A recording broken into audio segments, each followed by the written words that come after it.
कोल्हापूर शहरापासून अवघ्या 15 ते 20 किलोमीटर असणाऱ्या जिल्हा परिषदेच्या शाळेकडे जाणाऱ्या रस्त्याची अवस्था ही अत्यंत बिकट आहे।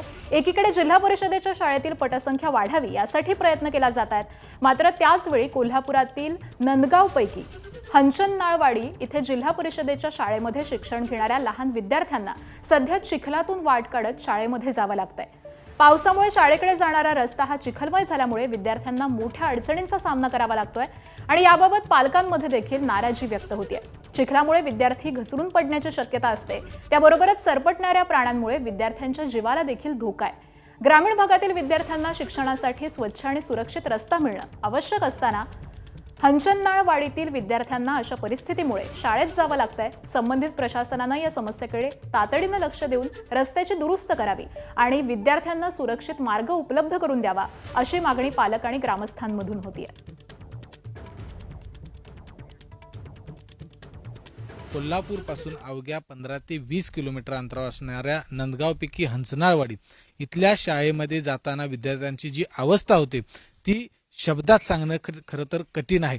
या बाजूला जर आपण बघितलं तर या सगळ्या मुली आहेत त्या या चिखलामधून येतात, कारण दरवेळी यांना या चिखलामधून जवळपास 200 ते 300 मीटरचं हे अंतर आहे आणि यांना ह्या चिखलामधून यावं लागतं।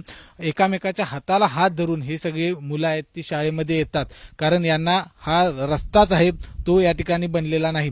गावकऱ्यांनी अनेक वेळा मागणी केली, अनेक विनंत्या केल्यात, मात्र या ठिकाणचा जो काही जागेचा वाद आहे यावरून हे शाळेला येणाऱ्या मुलांसाठी रस्ता नाही। गुडघाभर पाण्यामधून चिखलामधून ही सगळी मुलं आहेत ती शाळेमध्ये येतात आणि प्रवेश करतात। त्यामुळं कुठेतरी आता आपण जर जिल्हा परिषदेच्या शाळा जर वाचवायच्या असतील, ग्रामीण भागातील मुलांना चांगल्या पद्धतीचं शिक्षण जर आपल्याला द्यायचं असेल तर अशा पद्धतीनं मुलांच्या शिक्षणाकडे हे लक्ष देणं खूप गरजेचं आहे आणि त्यामुळं हा जो रस्ता आहे हा कधी पूर्ण होतो, कशा पद्धतीनं हा पूर्ण होतो हे पाहणं खूप महत्त्वाचं असणार आहे। कॅमेरामॅन अविनाश पाटीलसह विजय केसरकर, एबीपी माझा, नंदगाव, हंचनाळवाडी। आम्ही हाताला धरून एकामेकाच्या शाळेला चिखलातून गुडघाभर पाणी येतं। आम्ही शाळेला येताना आम्हाला रस्ता इथं नाही आहे, आम्ही एकमेकांच्या हाताला धरून इकडे शाळेला येतो। एक जण इथं पडलेले पण आहेत। आम्ही या गुडघ्याभर चिखलातनं येतो आणि आमचे पायात साप तेन येतात।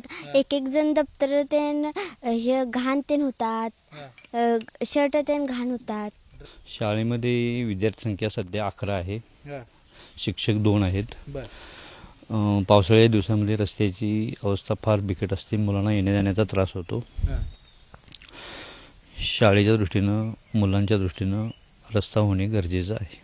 रस्त्याची अवस्था फार वाईट आहे। जाण्या सगळ्या संदर्भात मुलं सुद्धा इथे शाळेत येणं आल्यात, शाळा बंद पडण्याच्या मार्गावर आहे। प्रशासनाने ग्रामपंचायतीने सगळा प्रयत्न करून हे झालेलं नाही आणि मोठी भूमिका काही लोकांची असल्यामुळं विनाला ही प्रशासनाने हिची दखल घेऊन ताबडतोब रस्ता करून द्यावा। ग्रामपंचायती जे काही लागेल ते सहकार्य ग्रामपंचायत करायला तयार आहे।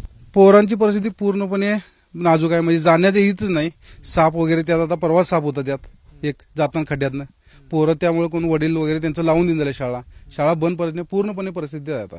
शाळा बंद पडायची वेळ आलेली आहे। पालक वर्ग आमच्या विद्यामंदिर हंचनाळवाडी शाळेला मुलं कोण लावून द्यायला तयार नाही। या ठिकाणी रस्त्याची ही अवस्था, ते काय त्यांचं म्हणणं काय, तुम्ही रस्ता करा, आमची मुलं शाळेत पाठवतो।